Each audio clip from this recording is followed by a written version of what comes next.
whatever. Here we are. That's why Whatever. That's why he looks Can't the way make he an does. omelet without breaking a couple eggs. You know what I mean? Okay, so again, magnesium supplementation. So, magnesium is a micronutrient. It's a mineral in a lot of the foods that we eat. Basically, we're finding that magnesium is involved in over 300 enzymatic body functions, that some of those including protein synthesis and basically channeling those amino acids I had talked about into our muscle cells. So what's interesting about magnesium is if you look at what they're typically found in, green leafy vegetables, beans, nuts and seeds, whole grains, Americans don't get a lot of that. And when we do, it's in a very small amount. So we are, as a whole, here in the United States, in general, not deficient, but suboptimal in our intakes of magnesium. So this is where you really start to see the benefits of supplementing with magnesium. Most of the time when we are getting these through food, it is still, like I said, a very small amount, less than 20% of our daily value that we get in a single serving of these foods.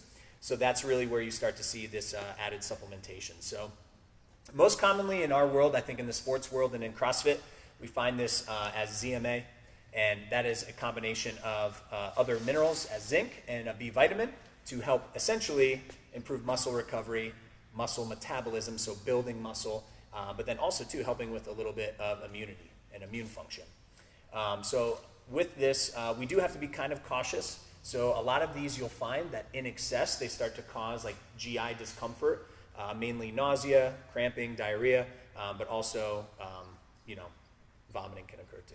So all that stuff. So basically, if I were to recommend you guys supplementing this, let's try and get it through our food. So I have a great mantra, food first if we can.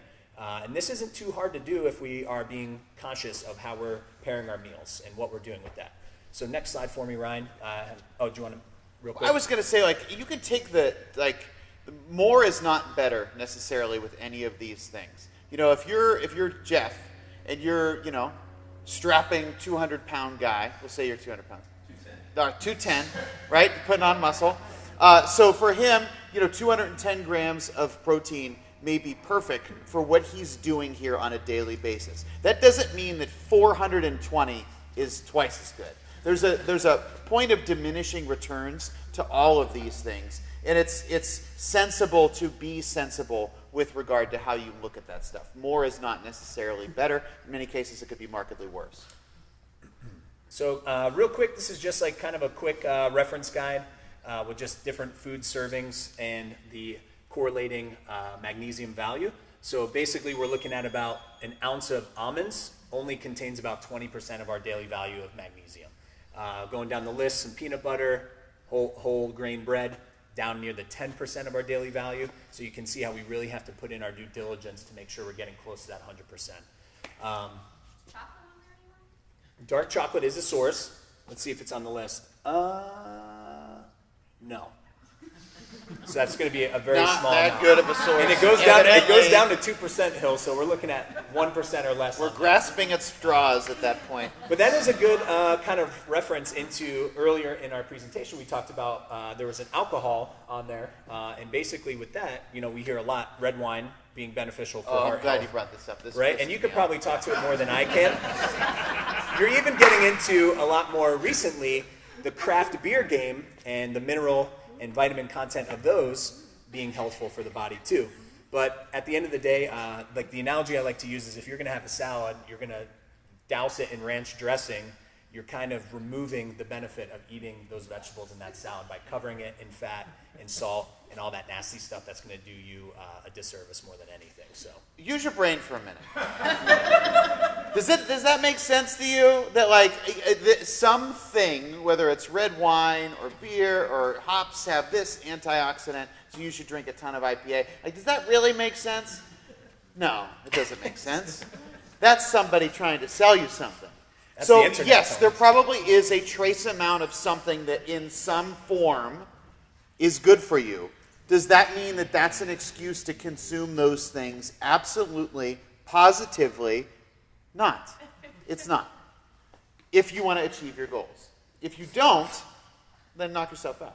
But if you do, then yeah, forget it. Good. Slide. Hit him with it, Coach. Yep.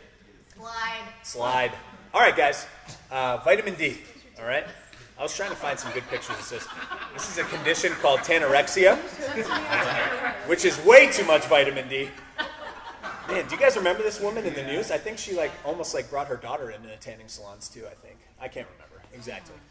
But we got vitamin D. Now, this kind of goes beyond muscle and performance.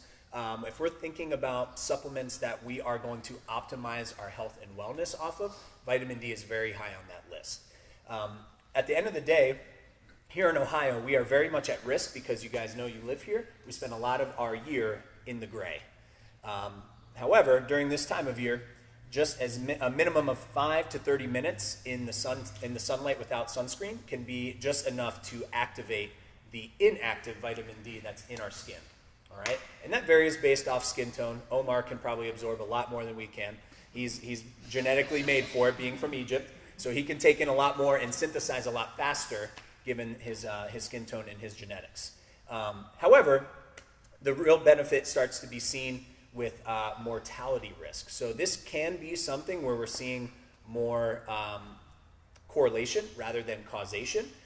And same thing with the muscle growth and synthesis here, where when they studied vitamin D levels in individuals with a higher lean body mass, they naturally had a higher vitamin D level and circulating vitamin D level. So the correlation is still unknown. However, they are believing that there is a causation there. So with us being at risk, and then those few findings we're seeing in research, it does do us a benefit to look at supplementing that. So in terms of this time of year, we're in the clear until we hit fall again. So make sure you guys get outside, play some spike ball, come in for a running workout. You'll get plenty of vitamin D then. But if not, and you work in a basement like I used to with no windows, then 1,000 units, international units of vitamin D daily can be beneficial. It's just very difficult to get through food. And a lot of the foods we just don't eat very often. It's in a lot of our seafood sources. So it's very hard to get at higher quantities. It means you have to take your shirt off in the summer. I mean, you're outside. If we're going for a run, you know, it's not because you're hot. Like, listen, I'm trying to get my vitamin D. Yeah. Sorry, I want to be healthy. Yeah.